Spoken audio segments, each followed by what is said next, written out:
तो hello friends, welcome back और pawn score x25 पर। तो आज की इस वीडियो में हम लोग बात करने वाला जो solution of simultaneous linear equation है या अलजेब्रिक इक्वेशन है, उसके सेकेंड जो आपका मेथड आता है सोल्व करने के लिए, गॉस जॉर्डन मेथड। बिना देर के क्वेश्चन को स्टार्ट करते हैं। अब देखिए, इसमें क्वेश्चन आपको न्यूमेरिकल प्रॉब्लम जब भी होगा, इसमें हम लोग एक क्वेश्चन बात करेंगे पहला कि बोलता है the solution bye Gauss Jordan method. इसमें पहले ही बोल दिया गॉस जॉर्डन मेथड को अप्लाई करना है फॉर द फॉलोइंग इक्वेशन, जो भी इक्वेशन आपका दिया है उसके अकॉर्डिंग। ठीक है, तो पहला आपका x प्लस वाई पहला इक्वेशन है, फिर इसका 2x माइनस 3z दूसरा, फिर तीसरा इक्वेशन। ठीक है, सबसे पहले जो इक्वेशन गिवन रहता है उसको हम लोग क्या करते हैं, मैट्रिक्स रिप्रेजेंट करेंगे। तो मैट्रिक्स रिप्रेजेंट जो गिवन है तो हम लोग क्या करते हैं, तो we represent given equation in the form of matrix, in form of matrix, यानी मैट्रिक्स के फॉर्म में हम लोग रिप्रेजेंट करते हैं।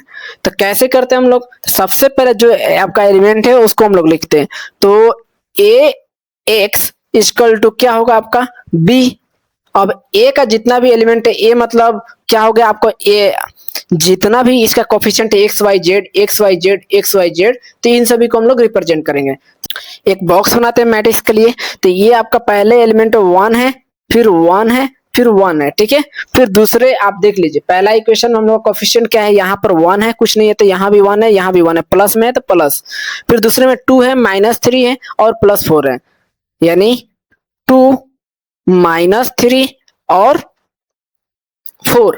ठीक है, फिर उसके बाद थर्ड में आपका है, और फिर थर्ड इक्वेशन में आपका क्या है, 3x + 4y + 5z, यानी 3 4 और 5, यानी 3 4 और 5 तीनों पॉजिटिव था, तीनों पॉजिटिव। ये आपका ए हो गया।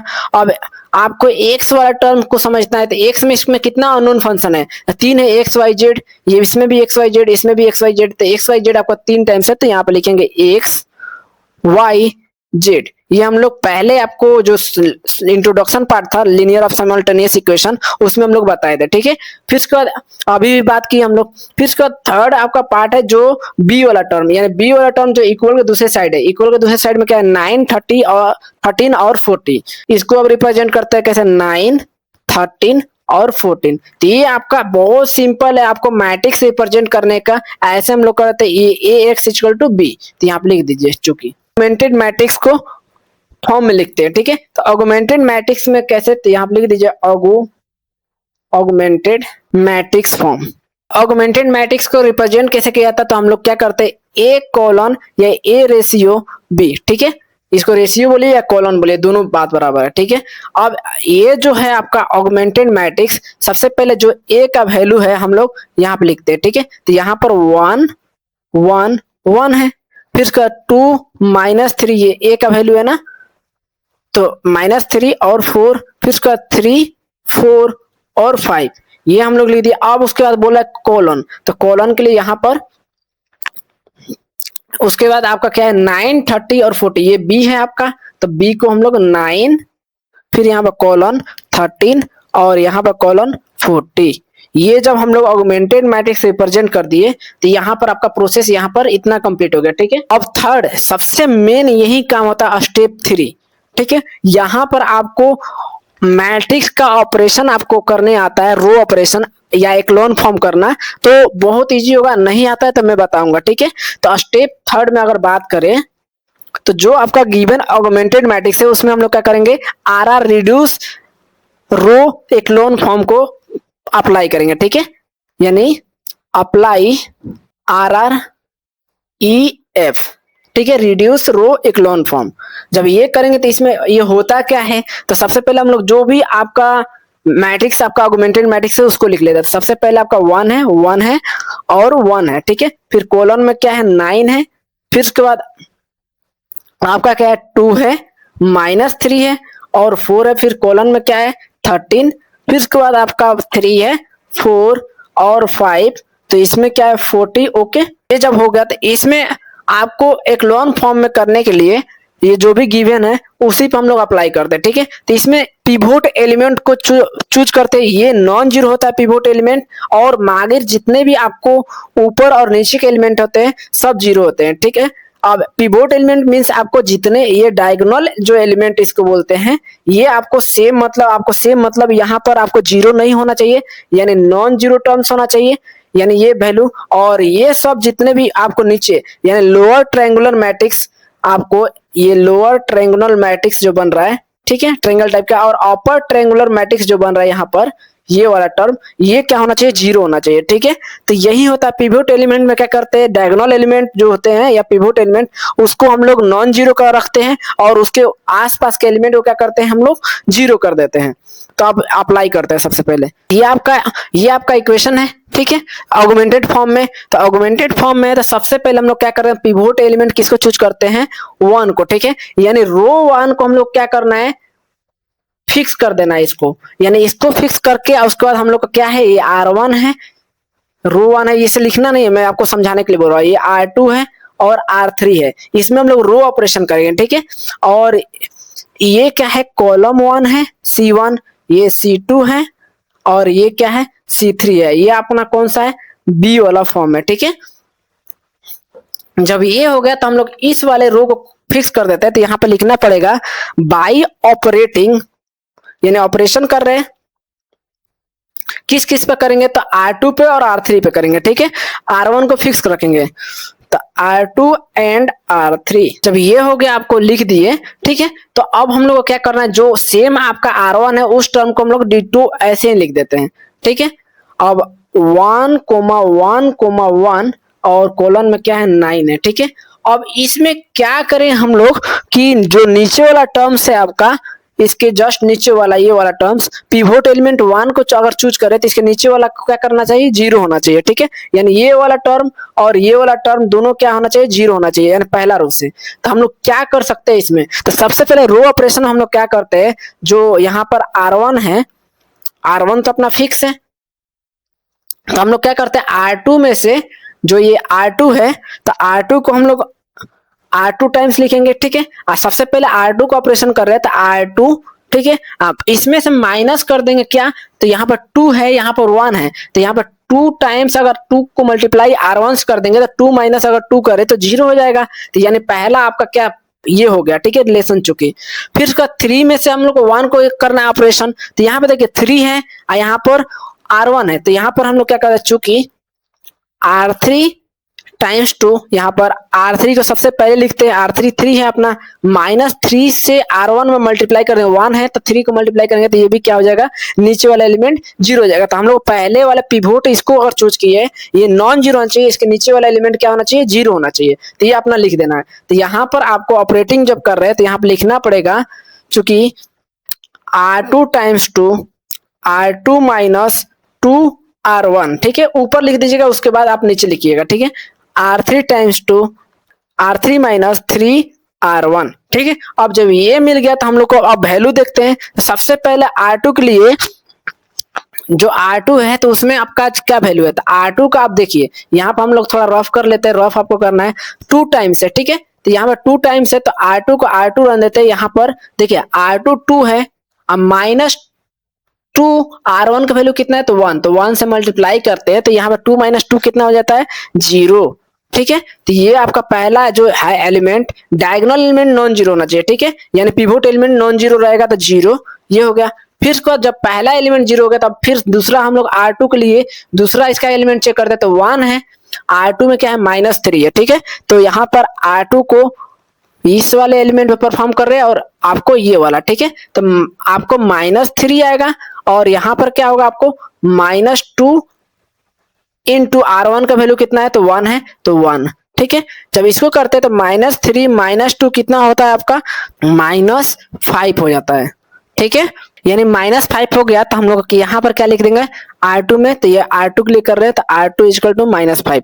जब ये सेम हो गया तो अब नेक्स्ट करते हैं हम लोग, तो यहीं पर R2 में आपका थर्ड एलिमेंट कौन सा है, थर्ड एलिमेंट पे आपका क्या है, 4 है, ठीक है, और 4 में से हम लोग क्या करेंगे, -2 R1 करेंगे, यानी 2 R1 का वैल्यू 1 है, तो यानी 4 R2 के लिए ही कर रहे हैं, तो 3 एलिमेंट है, तो 4 है आपका, -2 R1 का वैल्यू कितना है, 1 है, तो 4 में से अगर 2 कीजिएगा तो इसका वैल्यू कितना आएगा, 2 आएगा, ठीक है। जब ये हो गया तो यहाँ पर आपका क्या होगा, 2, अब कॉलन है तो कॉलन, अब इसमें भी तो आपका ऑपरेशन होगा, ठीक है, तो यहाँ पर 13 है और यहाँ पर देखिए 9 है, ठीक है, तो यानी 13 में से यहाँ पर 13 होगा R2 में, -2 ये वाला ऑपरेशन कर रहे हैं हम लोग, तो 2 इंटू R1 का वैल्यू कितना है आपका, तो 9 है, तो 9 में से अगर 9 13 और माइनस 9 2 जा कितना होता है 18, तो इसको जब माइनस कीजिएगा तो यहाँ पर क्या होगा -5, ठीक है। यानी यहाँ पर आपको मिल गया थर्ड एलिमेंट -5। जब R2 पे हम लोग ऑपरेशन कर दिए तो अब कौन सा ऑपरेशन बचा, R3 वाला, ठीक है। R3 वाला ऑपरेशन के लिए हम लोग इस पे परफॉर्म करेंगे, तो सबसे पहले जो है R3 में हम लोग का कौन सा एलिमेंट है 3 है, तो यहाँ पर क्या करेंगे 3 R3 पे लिख देते हैं, यहाँ पर क्या लिखेंगे 3 माइनस 3 R1, तो R1 में क्या है आपका 1 है, तो यानी 3 को मल्टीप्लाई करेंगे 1 से, 3 माइनस 3 क्या होगा 0 होगा, यानी पहला एलिमेंट क्या होगा आपको 0, ठीक है। अब R3 के दूसरे एलिमेंट के लिए करता है, दूसरा एलिमेंट में क्या है 4, तो R3 की जगह हम लोग क्या लिख दिए 4 माइनस 3 R1, तो यानी 3 R1 का वैल्यू कितना है, तो R1 आपका है 1, ठीक है, दूसरे एलिमेंट पे, तो यहाँ पर 1 से मल्टीप्लाई कर दिया, तो 4 माइनस 3 कीजिएगा तो यहाँ पर क्या होगा 1, यानी यहाँ पर दूसरे एलिमेंट क्या हो जाएगा 1। जब ये हो गया आपका, तो फिर थर्ड आपका एलिमेंट के लिए करेंगे, यानी 5 का, तो R3 के लिए अगर थर्ड करते हैं तो R3 टाइम्स 2, यहाँ पर ये से कीजिएगा तो R3 ये रफ हो रहा है, ठीक है। तो यहाँ पर 5 माइनस 3 R1 का वैल्यू कितना है, तो R1 आपका है 1, तो 1 से मल्टीप्लाई करते हैं, तो 1 से जब मल्टीप्लाई करेंगे तो 5 माइनस 3 अगर कीजिएगा तो R3 का वैल्यू कितना होगा 2, तो यहाँ पर क्या हो जाएगा 2, ये मिल गया आपको। अब कॉलन का कॉलन, आपका लास्ट जो एलिमेंट है इसमें 40, तो 40 को हम लोग सबसे पहले लिखेंगे, यानी R3 की यहाँ पर यहीं पर कर देते 40 माइनस 3, और R1 में क्या है आपका, तो 9 है, तो 9 3 जा कितना होता है 27, तो 9, तो 27 40 माइनस अगर 27 करते हैं तो यहाँ पर क्या होगा 13, यानी लास्ट एलिमेंट आपका क्या हो जाएगा 13। अब जब हम लोग पहला जब ऑपरेशन परफॉर्म कर ले किसके बीच, तो R2 और R3 के बीच, किसको फिक्स करके, तो पहला अपना पिवोट एलिमेंट 1 को फिक्स किए, ठीक है, जो कि वो सेम रहा था, और इसका फाइनल हम लोग का क्या हुआ, तो पहला पिवोट एलिमेंट R1 के लिए परफॉर्म किए तो अपना आया ये वाला, ठीक है। अब सेकेंड टर्म में हम लोग इसी के स्टेप 3 में अपना सेकेंड पिवोट एलिमेंट किसको चूज करेंगे, तो -5 को, ठीक है। ये अपना हो गया, तो -5 को चूज करेंगे तो ये वाला एलिमेंट अपना क्या हो जाएगा फिक्स लिख देंगे, ठीक है। तो अब इसको सबसे पहले तो हम लोग जो मैट्रिक्स में है उसमें 0 R2 वाला टर्म्स तो पहले से आ जाएगा, तो R2 में आपका 0 -5 और 2, ठीक है। कोई भी आप जिस पे ऑपरेशन करना चाह रहे हैं वो पहले आप लिख लीजिएगा, जिस पिवोट एलिमेंट को चूज करना है, तो इसको हम लोग चूज किए हैं, तो ये वाला, ठीक है। और उसके बाद कॉलन और -5 आपका कांस्टेंट टर्म, ये सेम रहेगा डिट्टो। अब इसके बीच में हम लोग क्या करेंगे, ऑपरेशन किसके किसके बीच में करेंगे, तो R2 पर R1 से पहले ऑपरेशन करेंगे, R1 को R2 से, फिर उसके बाद आपको R3 पे, ठीक है, यानी रो 1 बाई ऑपरेटिंग इसके किसके बीच कर रहे हैं, तो R1 और R3 के बीच में, ठीक है। तो बाई ऑपरेटिंग यानी ऑपरेशन कर रहे हैं R1 एंड R3। अब R1 एंड R3 पे जैसे ऐसा ऑपरेशन करना है जिससे हम लोग क्या है, इसके जो ऊपर वाला एलिमेंट जो है, ठीक है, ये 0 आए और ये वाले टर्म्स भी 0 आए, ठीक है। तो किस टाइप से हम लोग करेंगे कि ये हम लोग का 0 आएगा, तो यहाँ पे -5 है, तो अब हम लोग इसको सोचते हैं, तो सबसे पहले हम लोग R1 के लिए कर रहे हैं, तो R1 टाइम्स 2, R1 हम लोग को सबसे पहले लिखना है, और यहाँ पर क्या होगा R2 पे हम लोग कर रहे हैं, फिक्स रहेगा R2, जैसे यहाँ पर हम लोग किए थे R1 के लिए किए थे, तो यहाँ पे R2 के लिए हम लोग पिवोट एलिमेंट किए, तो R2। अब इसमें क्या करेंगे कि हम लोग का 0 आ जाएगा, तो यहाँ पे -5 है हम लोग का R2 में, ठीक है, और यहाँ पे ऊपर में 1 है, तो इसमें R1 में हम लोग 5 से अगर मल्टीप्लाई कर दे, ऐड कर दे, तो हम लोग का क्या हो जाएगा 0 हो जाएगा एलिमेंट ऊपर और नीचे वाला, तो यहाँ पे 5R1 प्लस R2 कर दिए, ठीक है। ये पहला सिमिलर जैसे R1 के लिए किए उसी तरह R3 के लिए भी करेंगे, ठीक है। तो R3 में भी हम लोग देखिए यहाँ पे 1 एलिमेंट है, यहाँ पे -5 है, तो यहाँ पे R3 टाइम्स 2 लिख सकते हैं 5R3 प्लस R2, ठीक है। जब इतना हम लोग कर दिए, जब पता चल गया, तो अब एक एक करके परफॉर्म कर लेते हैं। सबसे पहले हम लोग R1 के लिए कर रहे हैं, तो R1 को हम लोग यहाँ पे रफ कर लेते हैं, तो R1 टाइम्स 2, R1 का वैल्यू कितना है, तो 5 हम लोग इसके लिए कर रहे हैं पहले इस एलिमेंट पे, ताकि ये वाला ऑपरेशन हम लोग को मिल जाए, ये टोटल एलिमेंट रो और कॉलम इसके मिल जाए, ठीक है। तो 5 आपका पहले से रहेगा, R1 का वैल्यू कितना है, तो R1 देखिए R1 अपना 1 है, तो 1 से अपना मल्टीप्लाई हो गया, फिर उसके बाद आपका R2 प्लस R2 का वैल्यू देखिए, R2 यहाँ पर पहला एलिमेंट इसका 0 है, तो प्लस 0, यानी इसको जब परफॉर्म कीजिएगा तो इसका वैल्यू आएगा 5, यानी यहाँ पर लिख सकते हैं 5, ठीक है। सिमिलर जैसे यहाँ पर हो गया, उसी तरह यहाँ पर रफ हम लोग करते हैं R2 भले R1 का पहला दूसरा एलिमेंट के लिए, तो यहाँ पर R1 टाइम्स 2 5 तो रहेगा मल्टीप्लाई में। आप अब ये सेकेंड एलिमेंट तो 1 प्लस हम लोग किया R2 का वैल्यू कितना है, तो R2 का वैल्यू -5 है, तो -5। जब ये किए तो 5 प्लस माइनस क्या होता है, ये जो सेकेंड आपका एलिमेंट आया 5 के -5 के ऊपर वाले, तो ये 0 आपका आ गया, ठीक है। अब तीसरे एलिमेंट के लिए कर रहे हैं, यानी इसके लिए करेंगे हम लोग। तो इसके लिए करेंगे तो R1 आपका रो है, तो R1 टाइम्स 2 5 से मल्टीप्लाई किया, R1 का वैल्यू कितना है, तो 1 है, ठीक है। प्लस हम लोग किए हैं R2 का वैल्यू कितना है, 2 है, तो 2 यानी 5 में +2 करेंगे, ठीक है। तो कितना होगा आपका, तो आएगा आपका एलिमेंट 7, यानी यहाँ पे थर्ड आपका जो रो का एलिमेंट मिला वो 7 मिला। फिर कॉलन, अब कांस्टेंट वाला टर्म का ऑपरेशन करते हैं, तो फिर यहाँ पे R1 टाइम्स 2 5 आपका R1 का, आप देखिए यहाँ पर आपका कांस्टेंट में क्या है, तो ये वाला 9 है, तो 9 से आपका मल्टीप्लाई हो जाएगा, प्लस आपका R2 में कितना है, तो -5 है, तो -5, ठीक है। जब इसको कीजिएगा तो 9 5 जब 45 और प्लस माइनस -5, तो इसको जब कीजिएगा तो यहाँ पर क्या आएगा 40, ठीक है। 45 में से तो यहाँ 40 आ गया, तो यहाँ 40 लिख दिए। जब R1 का जैसे ऑपरेशन कर दिया, अब हम लोग क्या करेंगे, सेकंड R3 के लिए करेंगे। अब R3 के लिए कर रहे हैं, तो R3 का हम लोग का एलिमेंट ये है, R2 का ये है, तो R3 से हम लोग ऐसे करें ऑपरेशन कि हम लोग का नीचे वाला टर्म को 0 हो जाए, ठीक है, डायगोनल आपका सेम रहे, ठीक है, नॉन जीरो रहे। तो R3 को हम लोग लिखे R3 टाइम्स 2 5 है, तो 5 R3 का एलिमेंट कितना है, तो पहला एलिमेंट है 0, तो 0 से मल्टीप्लाई कर दिया, प्लस किया है R2 का वैल्यू ऊपर वाला क्या है, पहला एलिमेंट 0, तो 0, ठीक है। जब इसको कर दिए तो 5 × 0 0 प्लस 0 कीजिएगा तो ये क्या होगा 0, ठीक है, यानी पहला एलिमेंट आपका 0 आ गया। फिर अब इसमें करेंगे तो सेकेंड एलिमेंट क्लिक कर रहे हैं, तो यहाँ पर देखिए R3 लिखना पड़ेगा, R3 टाइम्स 2 5 तो रहेगा आपका, मल्टीप्लाई किए हैं, R3 का वैल्यू सेकेंड में क्या है, तो 1 है, तो 1 प्लस में आपका प्लस है R2 का वैल्यू यहाँ पर जो है, तो R2 इसमें सेकेंड एलिमेंट पे -5 है, तो -5।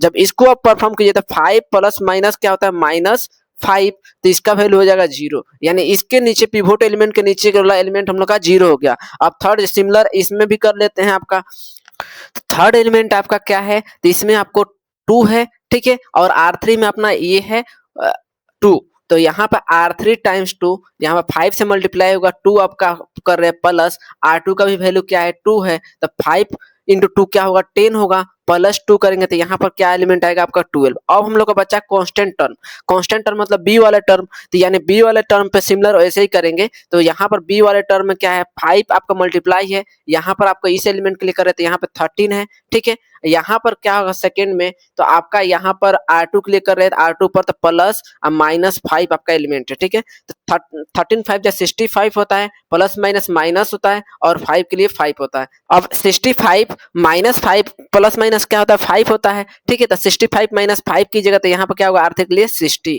यानी आपको मिलेगा यहाँ पर वैल्यू 60।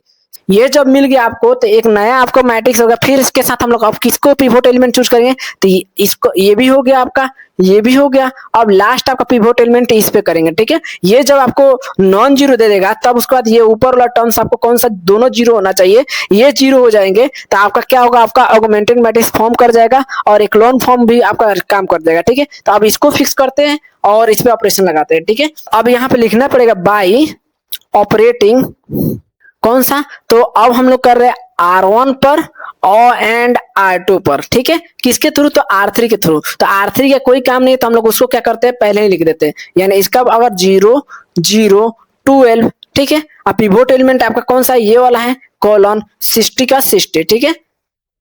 अब हम लोग ये दोनों, ये R3 है तो R3 फिक्स रहेगा, और ये R2 है, R2 को हम लिखेंगे और R1 को नया अपना ऑपरेशन परफॉर्म करें। तो ऑपरेशन इसमें क्या बना सकते हैं हम लोग, तो देखिए अब 12 यहाँ पर 12 है, ठीक है। इसमें क्या करें कि ऊपर वाला एलिमेंट हम लोग का क्या 0 हो जाए, ठीक है। जब आपको देखिए यहाँ पर इजीली आपको यहाँ पर नहीं हो सकता है, ठीक है। जब देखिएगा लार्ज नंबर हो ना, तो इसको आप पहला जो लास्ट ये वाला एलिमेंट है इससे इसमें मल्टीप्लाई कर दीजिएगा 7 में, इसको किससे कर दीजिएगा 12 में, ठीक है। यानी R1 में आप 12 से मल्टीप्लाई कर दीजिए और R3 को आपको किसमें 7 से मल्टीप्लाई कर दीजिए, ठीक है। तो ये आपका बन जाएगा। तो पहला आपका ऑपरेशन क्या बनेगा यहाँ पे कि R1 जो आप लिख रहे हैं टाइम्स 2, यहाँ पे 12 R1, ठीक है, प्लस माइनस 7 आपका क्या होगा, R3 को फिक्स किए तो R3, ठीक है। ये आपका पहला मिल गया। अब सेकेंड को देखते हैं जो R2 में ऑपरेशन करेंगे। अब R2 में देखिए यहाँ पे 12 है, यहाँ पे 2 है,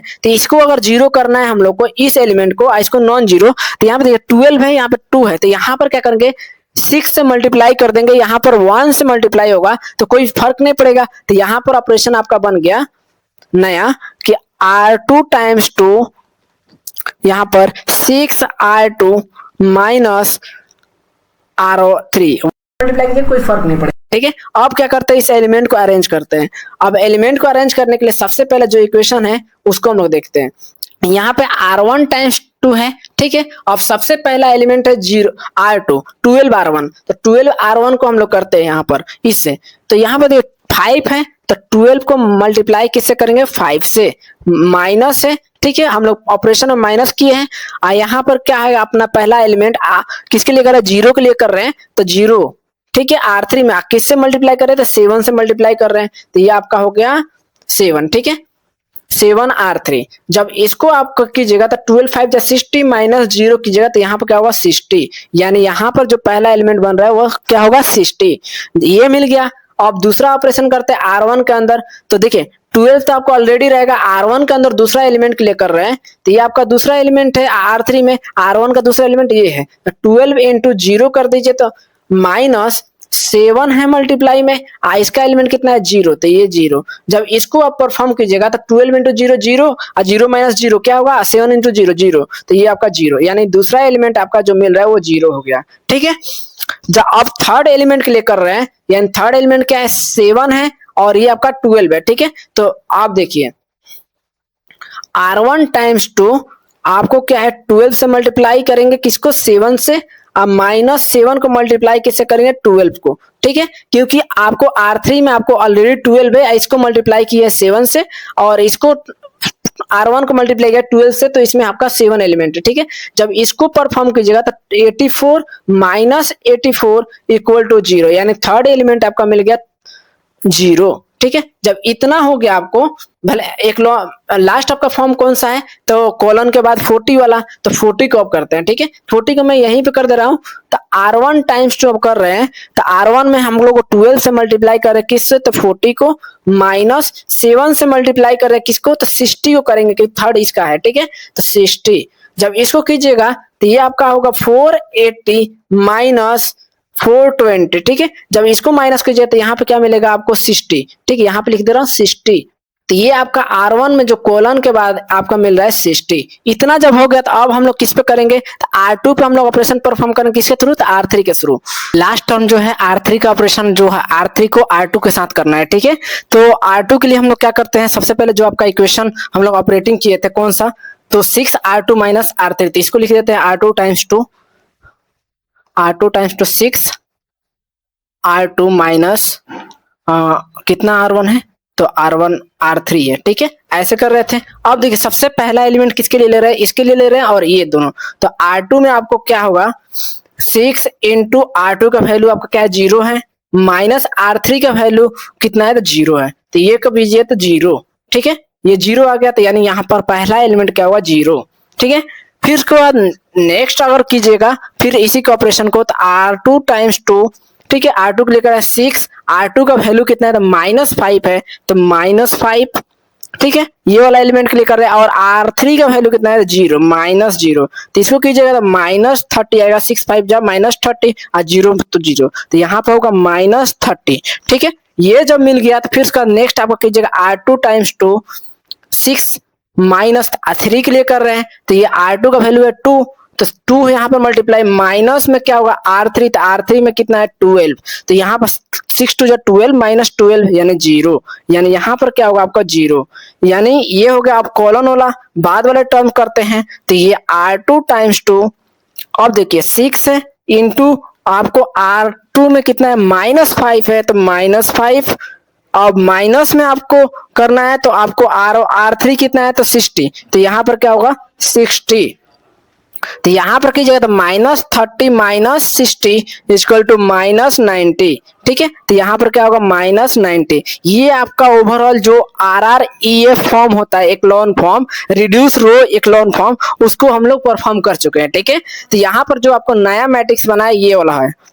अब देखिए जब आपको मेन इक्वेशन मिल गया, ठीक है, तो इसको हम लोग क्या करते हैं कि पुराने जो फॉर्म होता है अपना AX इक्वल टू मैट्रिक्स को जैसे रिप्रेजेंट करते हैं उसी फॉर्म हम लोग क्या करते हैं रिप्रेजेंट कर देते हैं। ठीक है, अब स्टेप 4 में क्या होगा कि आपको प्रीवियस मैट्रिक्स जो बना था उसी टाइप हम लोग को रिप्रेजेंट करेंगे जो नया मैट्रिक्स बना है। ठीक है, तो आपको A का मैट्रिक्स यहाँ पर क्या होगा कि 60 है और आपका क्या है 0 है और 0 है। ठीक है, फिर उसके बाद B में क्या है 0 माइनस और 0 है। ठीक है, फिर उसके बाद आप वाले टर्म क्या है 0 0 और ये आपका हो गया। अब आपको x में क्या है 3 अननोन वेरिएबल आपका इक्वेशन में दिया हुआ था x y और z।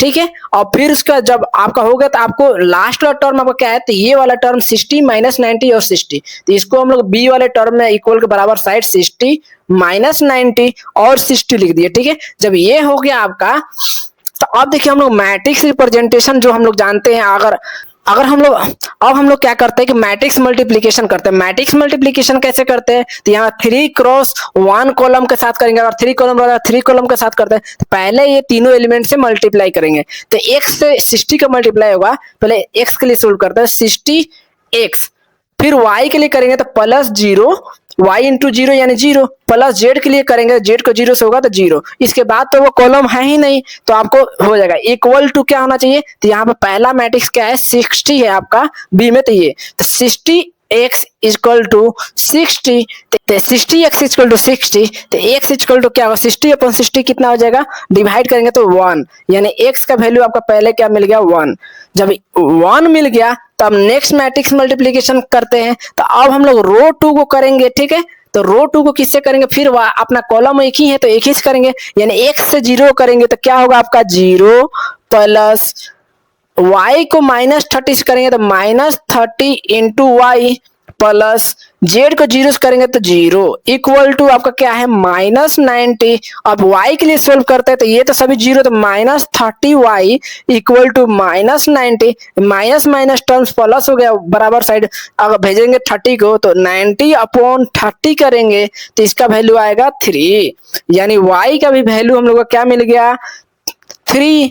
ठीक है, अब जब ये हो गया तो आपको लास्ट टर्म आपको फिर कॉलम 1 थर्ड रो को आप करेंगे, थर्ड रो को मल्टीप्लिकेशन करेंगे कॉलम 1 से, तो यानी z के लिए कर रहे हैं तो 0 को x से मल्टीप्लाई करेंगे 0 आएगा, प्लस y को 0 से मल्टीप्लाई करेंगे 0 आएगा, प्लस z को 12 से मल्टीप्लाई करेंगे 12z इक्वल टू आपको क्या है 60, तो 60। अब z के लिए सोल्व करेंगे तो z इक्वल टू क्या होगा 60 अपॉन 12 मतलब z equal to 5, hence x equal to 1 y equal to 3 z equal to 5। ठीक है, ये आपका फाइनली आंसर हो जाएगा।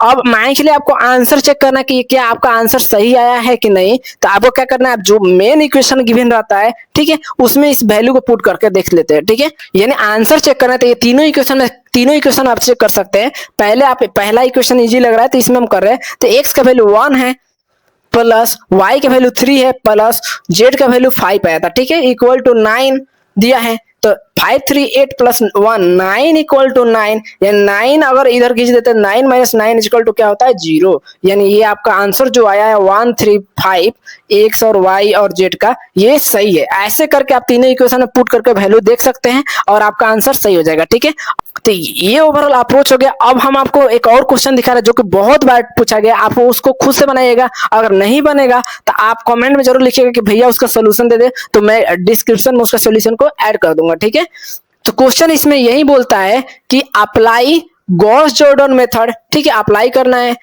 कौन सा, find the solution of the following system equation, यानी सेम आपका इक्वेशन गिवन है y और z 12। ठीक है, ये भी सेम है ये भी सेम है। ठीक है, तीनों आपका तीनों अननोन है, सेम अप्रोच लगा के आपको उस गॉस जॉर्डन मेथड को सोल्व करना है और आंसर को कमेंट में लिखना है। ठीक है, तो आपको ये वीडियो हेल्पफुल लगा हो तो जरूर चैनल को लाइक कीजिए, सब्सक्राइब कीजिए और अपने कॉलेज के दोस्तों के पास इस वीडियो को ज्यादा से ज्यादा शेयर कीजिए और सब्सक्राइब कराइए, ठीक है। तो मिलते हैं नेक्स्ट वीडियो में क्राउट मेथड के साथ। उसको बहुत इंपॉर्टेंट और बहुत बार पूछा गया, जिसको एलयू मेथड भी बोलते हैं, लोअर अपर डिकम्पोजिशन। तो उसको हम लोग बात करेंगे, ठीक है। तो take care and goodbye, मिलते हैं नेक्स्ट वीडियो में।